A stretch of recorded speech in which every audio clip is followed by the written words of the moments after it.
Welcome to Floorever Friends. I'm Angela. And I'm Sarah. And today is going to be an exciting episode of Getting to Know Us because this is our very first episode and you don't know who we are and we don't know who you are. But, that's how podcasts work. That is how a podcast works. Yeah. Please excuse our awkwardness. Let me just throw that in there. I just am always going to be this awkward, I think. Oh my God. Why did we decide to start this podcast? We're two very awkward people.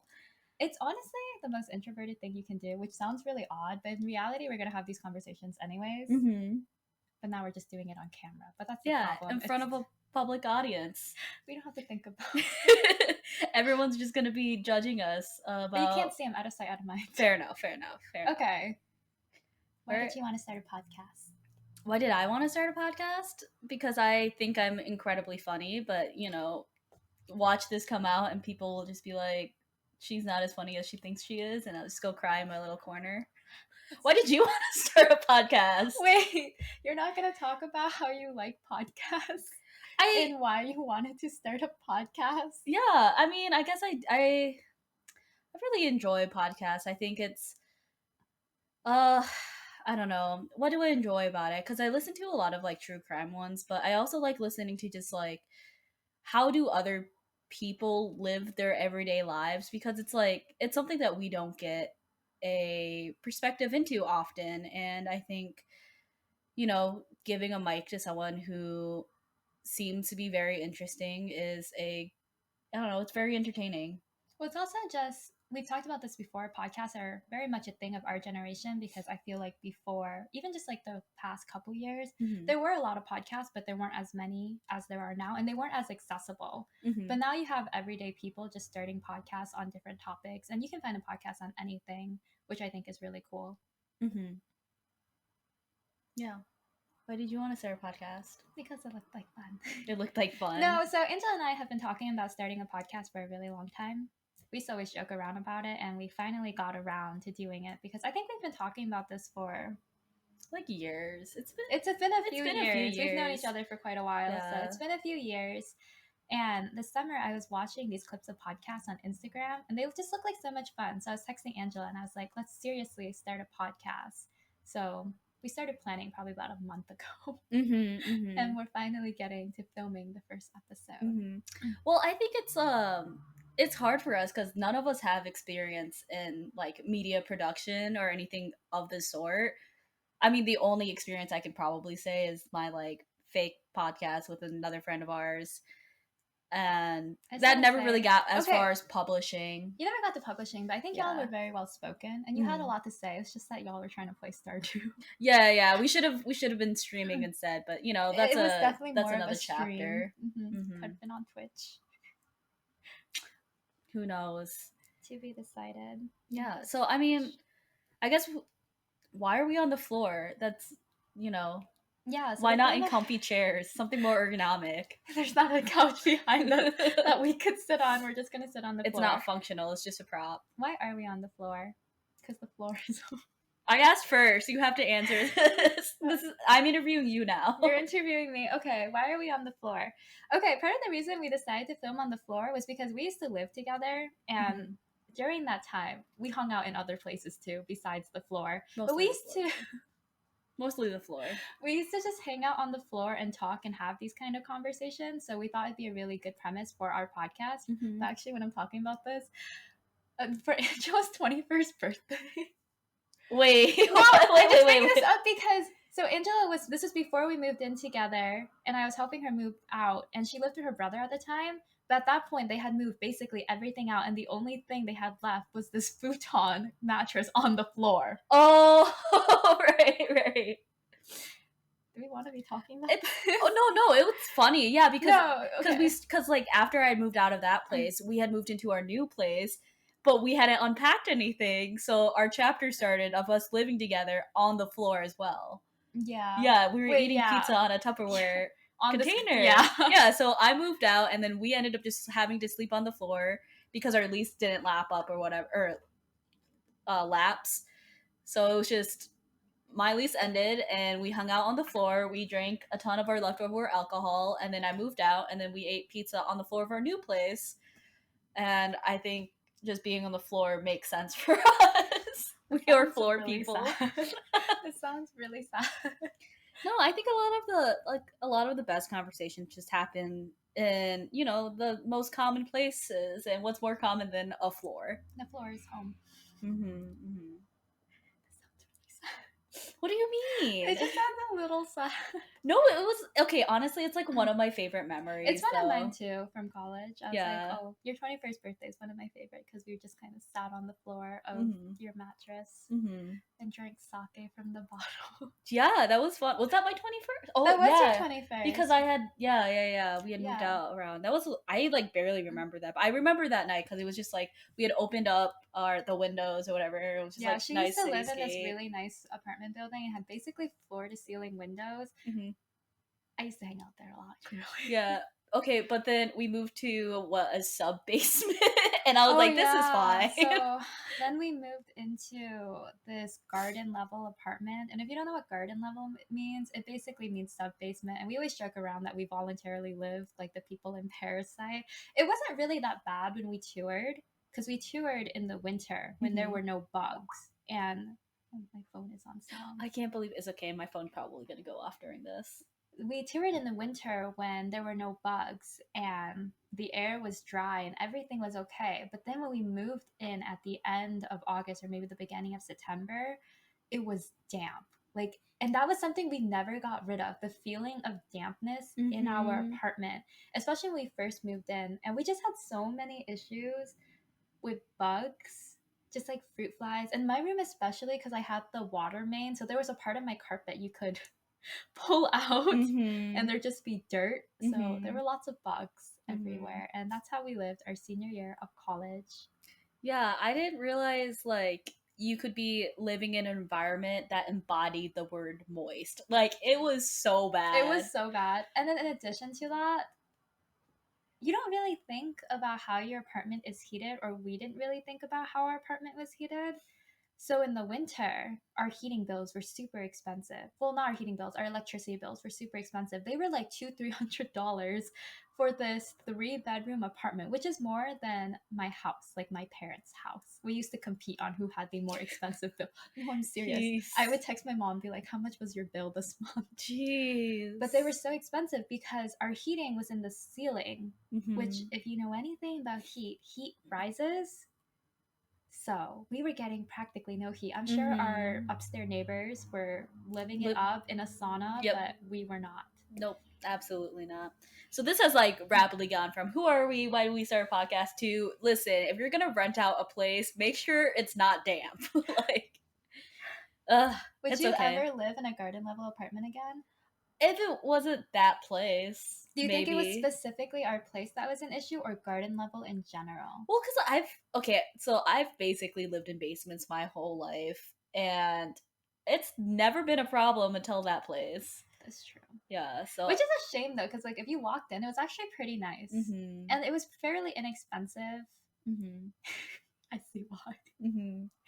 I mean, honestly, we could have had it worse compared to a lot of people who are living on like off-campus housing, because we live in a pretty big city, so you know, people are living off of like literally next to the washing machine. Like, oh my gosh, I have a specific instance. We have a specific friend, but you know, oh, that is it's you do what you can. Yeah. All right. We have diverged from our topic, from why we're starting a podcast, to just stories of our lives. Where do we go from here, Angela?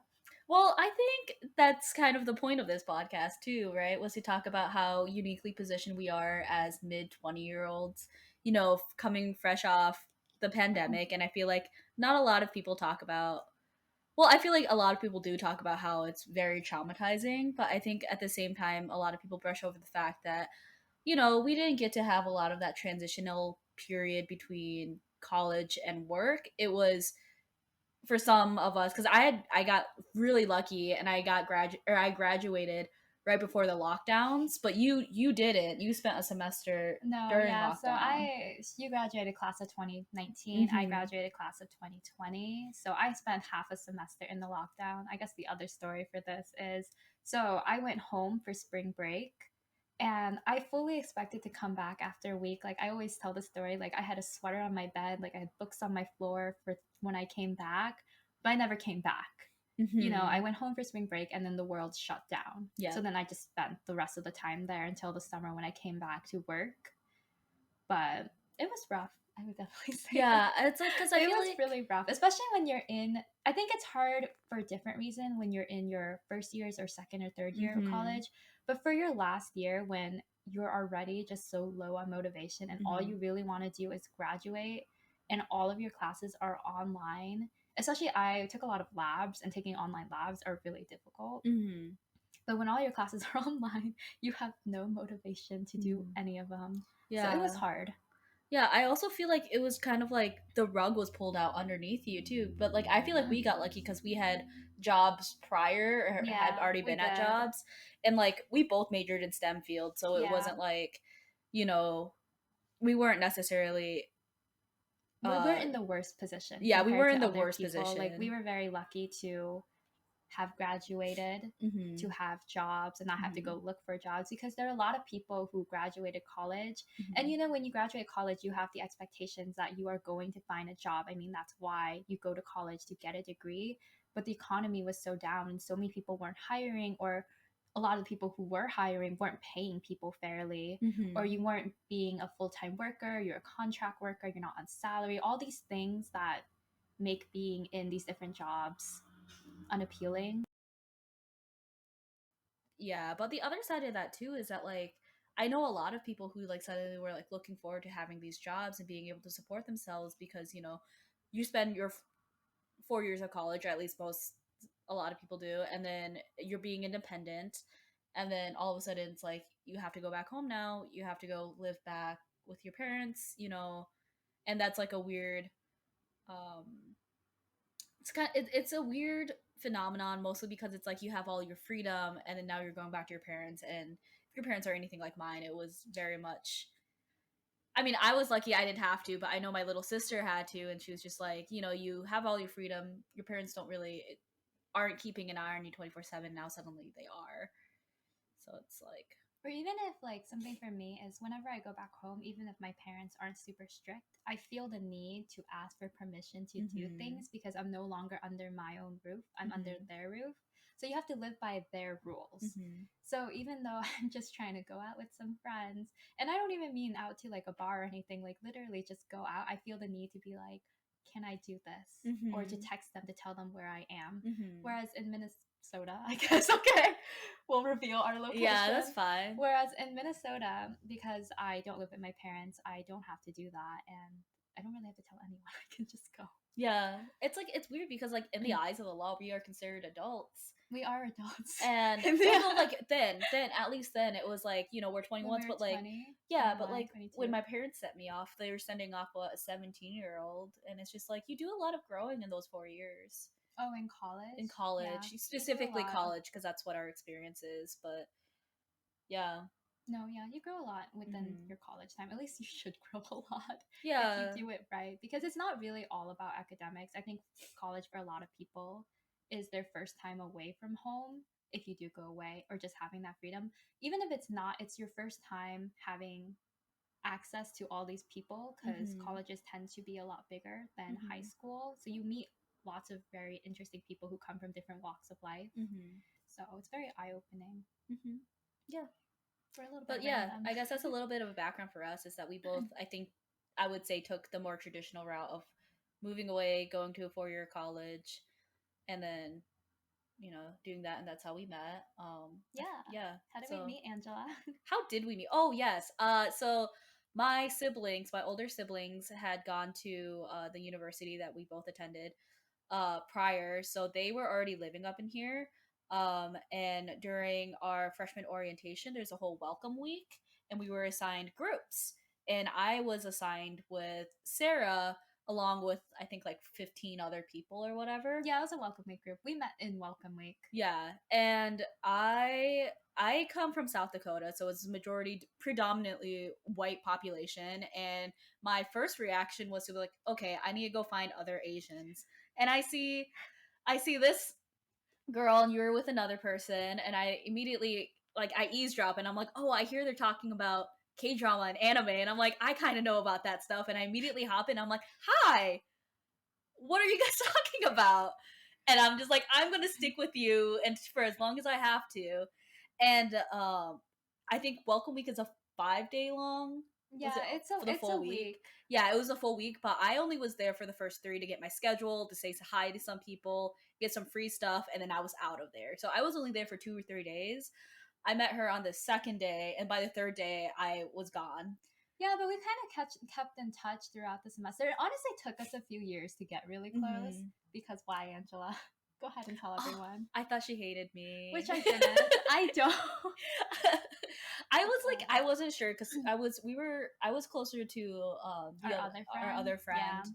And then she was the one that actually was like, hey, we should hang out with Sarah. And I was like, okay, cool. And I'm like, obviously, like, I don't know if you do actually like me because we had very limited conversation. So it would have been, yeah, so too quick to assume. Yeah, so we met in Welcome Week and we met a few times throughout like the years. But we didn't take a lot of classes together. My schedule was always a bit of a mess, so I just never really took classes with any of my friends, really, even though we were in similar majors. But we kept just like randomly hanging out. And eventually, when we got to like our junior year, so it took us about 2 years to get close, even though we were friends or something like that. Did we study together prior? I feel like we did here and there, but not as much as we did junior year. Yeah, so then like starting like junior year, we would spend like every day together studying, and then studying went to eating, to sleeping in Angela's apartment, to moving in together, to still being friends years later. Yeah, which is funny because now she's like the person I see the most, even though she thought I hated her, which I don't. I never did. Yeah. I don't know why I feel like a lot of people you meet tell that to you. Okay, it's like very common for people to say that when I meet them that they either think that I don't like them or they don't like me. So, oh, like the other person doesn't like you? Yeah. Like actually? You know exactly who doesn't like me. Who says that? Until we have one other friend. Yulan? Oh, I was like, wait. He didn't like you? Wait, you haven't heard this? No. Well, part of it was... Wait, what? I thought he didn't like you, or I thought he thought you didn't like him. Well, okay, so he thought I didn't like him, and that was part of the reason he didn't like me, because he thought that I wouldn't like him. And then he just said I come off as really cold and reserved. I'm just really quiet and awkward. And yeah, I was like, that is not you at all. They just quiet, awkward, shy, social anxiety. Yeah. But yeah, so...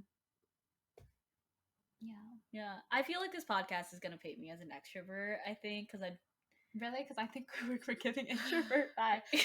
Are we giving introvert? I don't know what vibes I'm giving. No, I'll give the introvert vibes of... So, our college makes us go on a nature retreat. And Angela and I later found out that on this nature retreat, we were in the same cabin. Yeah. I never once saw that girl. And that nature retreat was probably 3 or 4 days, right? Yeah, and it was, we were in the same cabin. It was 10 people, so we had one of the bigger cabins, but it was still a cabin of 10. But we just so happened to choose, like, beds that were on, like, opposite, like, the furthest possible way it could be. And we just, like, never saw each other. You would think that at some point we would run into each other and be like, oh, we should be friends. Asian. Right. But never did we ever like meet at that nature retreat. And it was so funny to find out later that we were on the same one. Yeah. Like, wait, it just wasn't our time to meet, apparently. No.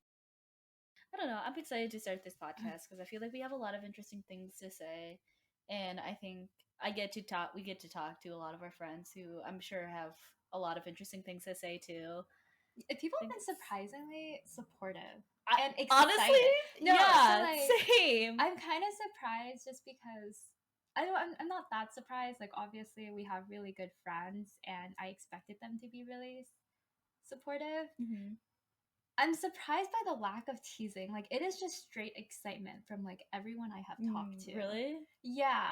I'm like the opposite. I have told no one, and I'm like, I will tell no one until I publish it. See, I don't want to tell. I'm okay telling them about it, but I don't want to tell them when it published. Oh, yeah. Because I'm like, oh gosh, then they're gonna go watch it, Mm-hmm. and that's awkward to like watch someone you know do these things. Mm-hmm. But I feel like everyone I've talked to has been really excited, or like, that is so cool. Like, I want to join or do that. Mm-hmm. Like, I feel like a lot of people are really open for it. At least that's what they said. Mm-hmm. And they don't really have a choice because they've already pretty much said that they do it. Yeah. We have signed up all of our friends, so there will be a lot of guest hosts or guest speakers. Yeah, we'll have a lot of guests, Mm-hmm. and it'll be really interesting to see what they have to say because they come from really different places. Mm-hmm. And we met all of them in, well, most of in them the last few years. Yeah, except for like your sister. Probably. Yeah, she's so interesting. She's so cute. She's so interesting. She's so cute. She has a lot to say. She does. But I feel like the minute you put her in front of the camera, she's gonna be like so awkward. Yep. Yeah. She'll fit right in. Before we became really good friends, where did you find your community on campus? On campus? Well, this is gonna sound okay. If us being on the floor is depressing, this is gonna sound even more depressing. But I was like, I felt very isolated my first year.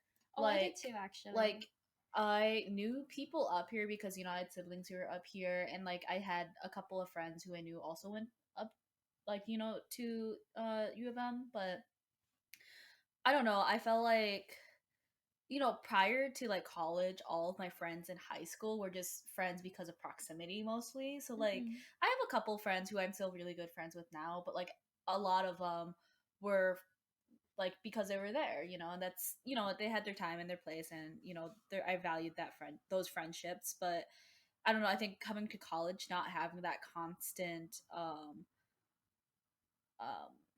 presence, you know, it was just like hard to keep connections. And at the same time, it's like I have friends who are across or spread across a bunch of different states, so it's like they were busy trying to make their own new friends and get networking. So it's just like my first year was really hard. I had the benefit of having my siblings because I lived with my brother for the first 3 years of college. Yeah. So, you know, he was there, so I would like occasionally I'd come and hang out with his friends, and they were all really nice. And then I don't know, we started hanging out more, and then that's it. I kind of formed my own little group.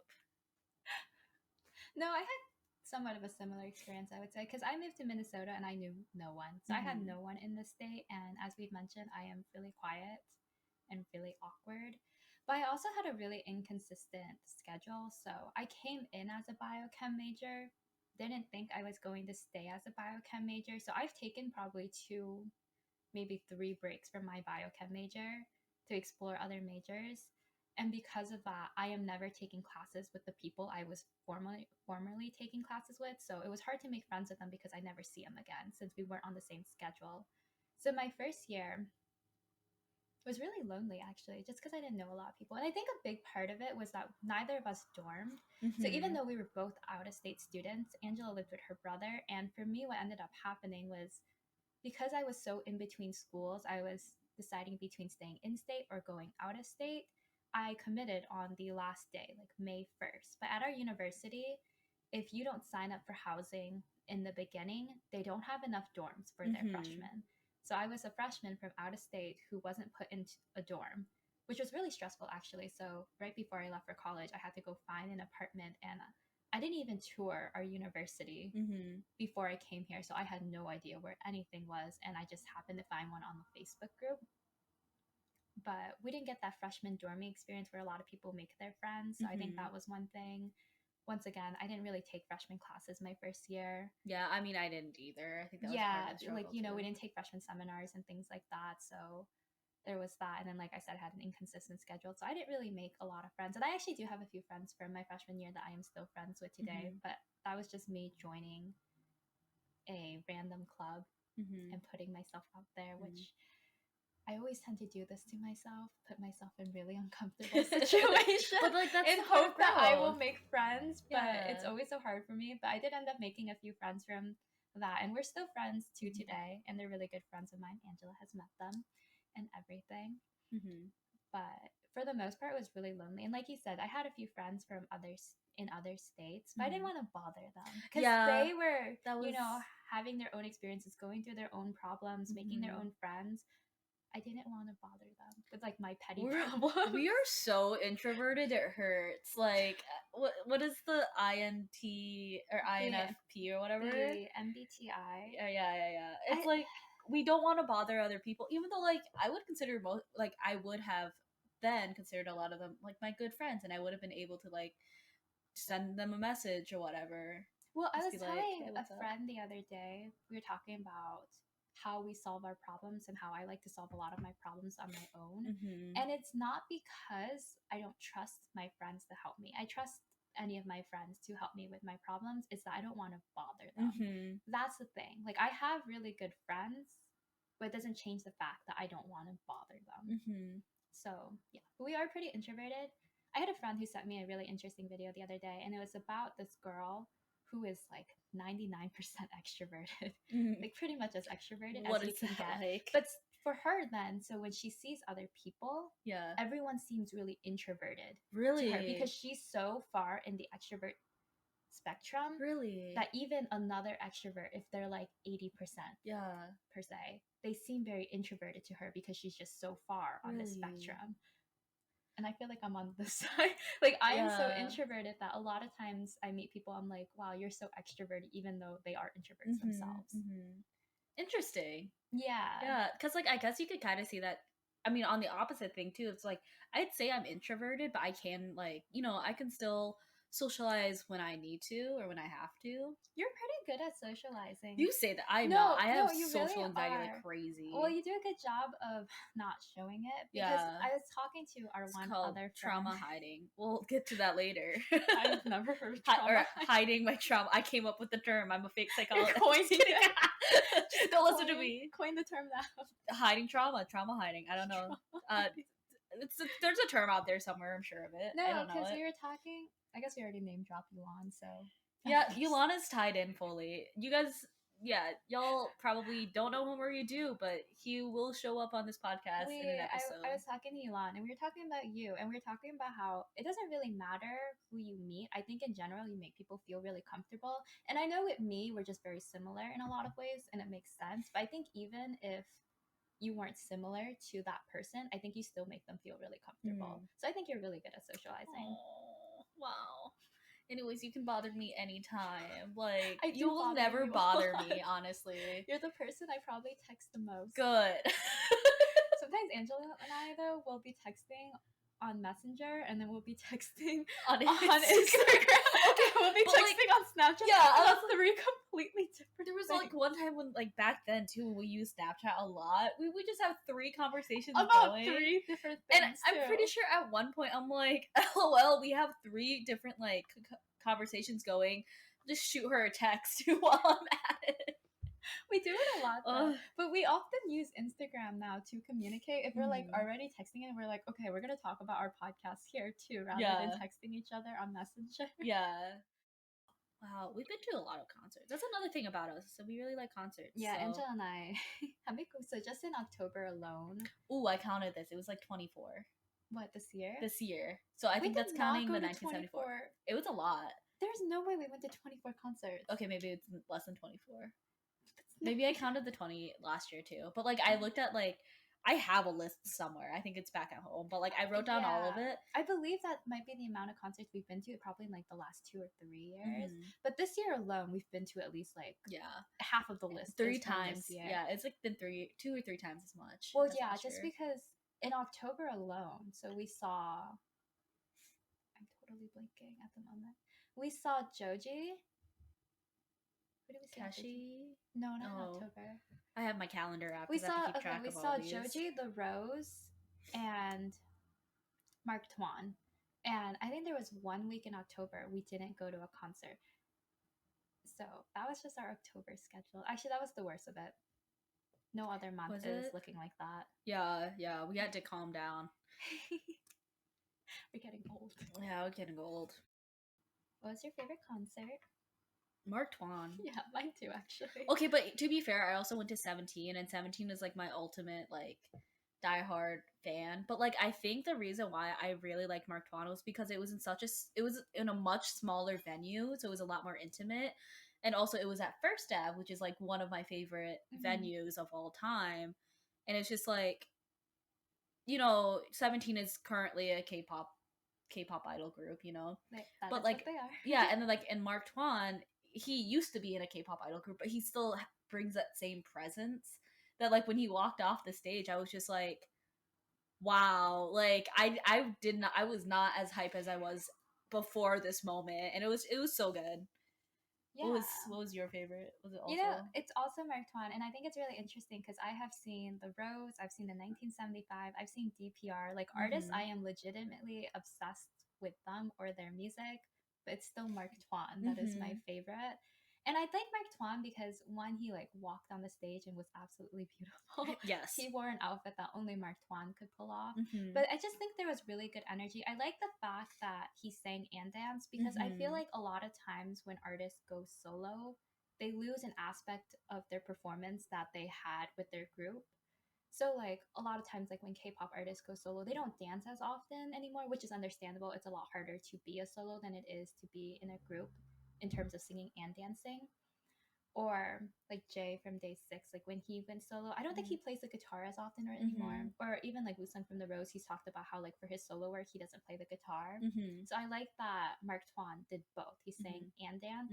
The crowd was also just really good. Yeah, I agree. Like they were very respectful. They were loud. They cheered. They sang. They danced. It was just such a good environment to be in, and it's not like that at every concert we've been to. So that's why Mark Twain is my favorite. It's actually interesting that you brought up the crowd too, because I've been seeing a lot of things just like on social media about how like people are like, yeah, nowadays crowds don't really understand how to like, or like people don't know how to function in a crowd anymore. Like it's very strange. Well, not even just that. Do you remember when we started going to movie theaters again? And every time we would go to a movie theater, there'd be people who are just super disruptive. And I felt like we didn't see that as much before. But there'd just be these people like using their phone and talking really loudly. And you're like, that's just not how you behave in a movie theater. And I felt like that was a thing too. Yeah, it's interesting. It's just in general, you have to learn how to re-socialize after COVID.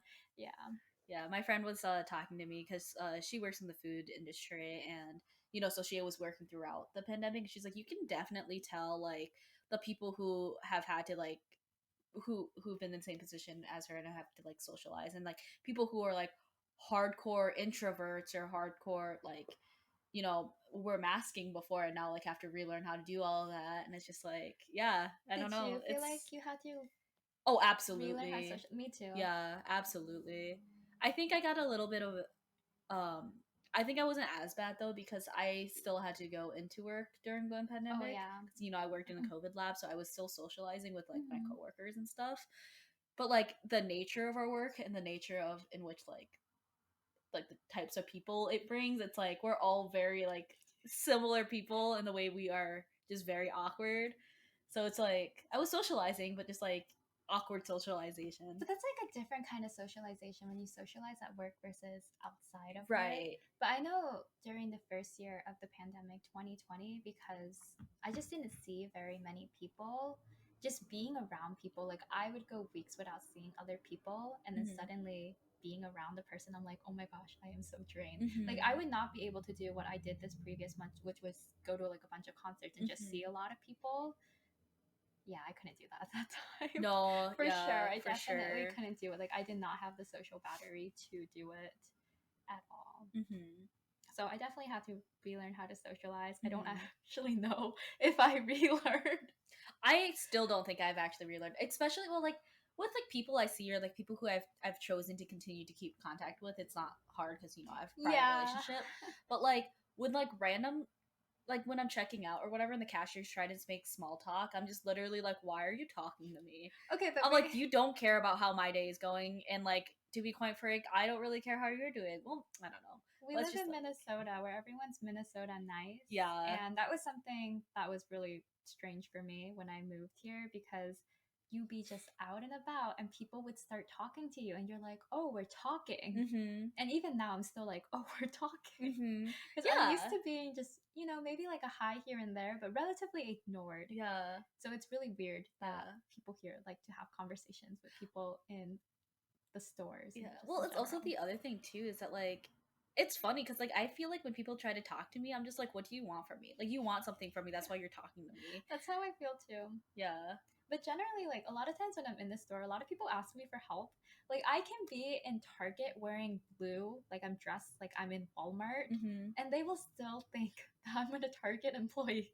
Interesting. This happens to me all the time. Really? Yeah. It's funny because people say that it happens to people who look approachable, which is funny because like we mentioned it early on where I was just like, I thought she hated me. Everyone thinks I hate them, but for some reason everyone's like, hi, do you work here? Can you help me with this? They ask you if you work there? Yeah, a lot of times people think I'm working there. It doesn't really matter what store I'm in. I had this woman one time walk up to me in Macy's, and I was clearly on a mission to get out of Macy's with my headphones in. And she walked up to me and asked me where all these things were, and I was like, excuse me? And she's like, do you work here? And I was like, no. And she walked away because it was awkward. That's so weird. The audacity of some people. Maybe it's because your headphones. They like thought it was like something. Isn't it just a universal sign when you're wearing headphones not to speak to people, but people still speak to me? Yeah, I don't know. So, yes, socialization. Well, you know, hopefully this podcast will help with it of us just speaking our minds and not being awkward. It definitely will not because we're talking to each other. Yeah. It's not new socialization. It's socialization we would have already done. That's what I said already. Yeah, that's true. It's just us speaking. We're having these conversations regardless. We're just filming them now. Okay. So, like, what are some things we can look forward to in this podcast? I'm just looking forward to having a space to speak about certain things that I might not necessarily have a space to speak about because I'm not going to text someone randomly at 2 a.m. in the morning to talk about something random like how I had a dream about zombies. But I could say that here. That you said you're not going to text someone? At 2 a.m. in the morning to tell you my zombie dream. I'm just going to tell you the next time I see you. That's true. You usually wait until the next morning. Yeah. If I have a really relevant zombie dream. But see, I'm not going to text someone in the middle of the night when I have just thoughts like that or dreams like that. Sorry, I don't think about zombies all the time. Just zombie on the mind just all the time. Zombie all the time.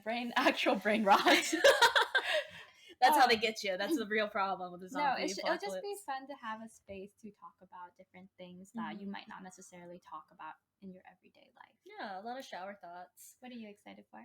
I would say the same thing. I feel like I have a lot of like, I guess like, yeah, at night, I just like before I go to bed, it's when all my thoughts come in. It's the introvert phrase. Yeah, and I'm just like overdrive and like thinking about all of these things to talk about. And, you know, I feel like we talk about a lot of things. We do. But I think having the space to talk about specific instances or examples would be really nice. I also think even if no one else watches this, I think we'll look back at this one day and be like, this was a good experience, and we'll find the videos really nice, even if no one else does. It's more for us than anyone else. Yeah. I'm also excited to see how we grow. I think this is like, yeah, because I feel like, you know, we majored in STEM. You know, we dedicated a lot of time to doing like science and stuff that like this is something creative, and I think we're both very creative people. I would say that even though we both majored in STEM, not to say we were forced, because I do like being a part of the STEM field and I do enjoy my job and what I do, and I can't really imagine majoring in a different field. But at the same time, we're still really creative, and you don't always have that creative outlet in STEM or even just in school in general. So it'll be really nice to be able to make something that is ours. Even though it's just a podcast, it's not necessarily the most creative, but we have ideas. Yeah, well, I think it's going to get creative. Yeah, I don't know. I think I'm excited. I'm really excited. It's still like something I've always kind of like dreamt of doing. And doing a podcast? Just like doing video editing, learning how to do it. It'll be like, really interesting for us. I think we're at a good place to do this. Yeah. I'm hungry. I am too. So this is where we end because I'm hungry. Okay. Goodbye. Bye. Thanks for joining us on the floor.